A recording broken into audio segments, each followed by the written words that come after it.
அடுத்து இந்த பென்ஸ்லாம் ரொம்பவே சூப்பராக இருக்குது ஓட்டுறதுக்கு. இந்த மாதிரி வர வர தான் நம்மளுக்கு அந்த எக்ஸ்பீரியன்ஸும் கெயின் ஆகும். கொடுக்க போகாதீங்க கௌசிக். கொஞ்சம் பைக்ஸ்லாம் பின்னாடி வந்துகிட்டு இருக்குங்க. நம்ம இப்போ ஒரு 5 பேர் மட்டும் முன்னாடி போயிட்டு இருக்கோம்.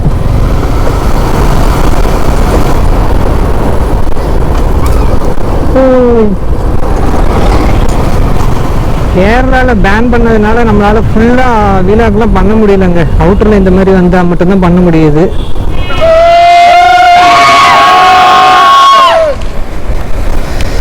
கேரளாலேருந்து ரிட்டர்ன் கிளம்பிட்டோங்க.